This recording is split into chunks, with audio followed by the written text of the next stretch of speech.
Hello student, তোমরা কেমন আছো? আশা করি তোমরা সকলেই ভালো আছো। প্রতাপ একাডেমি কোচিং পরিবারে তোমাদেরকে সকলকেই স্বাগত জানাই। তোমরা যারা WBSU অর্থাৎ ওয়েস্ট বেঙ্গল স্টেট ইউনিভার্সিটির আন্ডারে অল অ্যাফিলিয়েটেড কলেজগুলির মধ্যে ফার্স্ট সেমিস্টারে পড়াশোনা করছো, তোমাদের জন্য আজকের আমি নিয়ে চলে এসেছি এডুকেশন মাইনর 1-এ গুরুত্বপূর্ণ 5 মার্কস ও 15 মার্কসের প্রশ্নগুলি। এডুকেশন মাইনর 1-এ যে বিষয়টি তোমাদের রয়েছে ফিলোসফিক্যাল ফাউন্ডেশন অফ এডুকেশন, এখান থেকে গুরুত্বপূর্ণ 5 মার্কস ও 15 মার্কসের প্রশ্নগুলি আমরা দেখে নেব। প্রথমে তোমরা দেখে নাও 5 মার্কসের জন্য গুরুত্বপূর্ণ মাত্র কয়েকটি প্রশ্ন। ফার্স্ট প্রশ্ন, শিক্ষার বিভিন্ন উপাদানগুলি কি কি আলোচনা করো। প্রশ্নটি অত্যন্ত গুরুত্বপূর্ণ। প্রথাগত বা নিয়ন্ত্রিত ও অপ্রথাগত বা অনিয়ন্ত্রিত এবং প্রথা বহির্ভূত শিক্ষার মধ্যে পার্থক্য লেখো, বা প্রশ্নটি অনেক সময় ঘুরিয়ে আসতে পারে। নিয়ন্ত্রিত শিক্ষার সঙ্গে অনিয়ন্ত্রিত শিক্ষা তুলনামূলক আলোচনা করো বা পার্থক্য আলোচনা করো। টিকা লেখো শ্রীনিকেতন। বিধিবদ্ধ শিক্ষা প্রতিষ্ঠানগুলির ভূমিকা আলোচনা করো।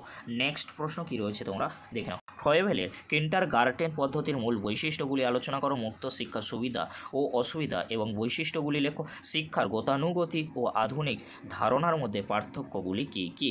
নেক্সট প্রশ্ন, রবীন্দ্রনাথ ঠাকুরের শিক্ষা দর্শন সম্পর্কে আলোচনা করো। প্রশ্নটি অনেক সময় ঘুরিয়ে আসতে পারে। রবীন্দ্রনাথের শিক্ষার পদ্ধতি ও শিক্ষার লক্ষ্যের ওপর একটি সংক্ষিপ্ত টিকা লেখো। শিক্ষায় মূল্যবোধের বৈশিষ্ট্য ও গুরুত্ব লেখো। শিক্ষার প্রকৃতি সম্পর্কে একটি টিকা লেখো। এবারে তোমরা দেখে নাও 15 মার্কসের জন্য গুরুত্বপূর্ণ মাত্র কয়েকটি প্রশ্ন। শিক্ষার সংকীর্ণ অর্থ ও ব্যাপক অর্থের সংজ্ঞা দাও।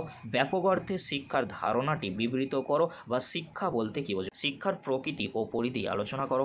মূল্যবোধ বলতে কী বোঝো। মূল্যবোধের বৈশিষ্ট্য লেখো। শিক্ষার সঙ্গে মূল্যবোধের সম্পর্ক আলোচনা করো। প্রথাগত শিক্ষা কাকে বলে। প্রথাগত শিক্ষার বৈশিষ্ট্য এবং প্রয়োজনীয়তা বা গুরুত্ব আলোচনা করো। শিক্ষার লক্ষ্য বলতে কী বোঝো। শিক্ষায় ব্যক্তিতান্ত্রিক এবং সমাজতান্ত্রিক লক্ষ্য বলতে কী বোঝো, এদের মধ্যে পার্থক্যগুলি আলোচনা করো। ফয়েভেলের শিক্ষার চিন্তা অনুযায়ী শিক্ষার লক্ষ্য, পাঠ্যক্রম এবং শিক্ষাদান পদ্ধতি সম্পর্কে আলোচনা করো।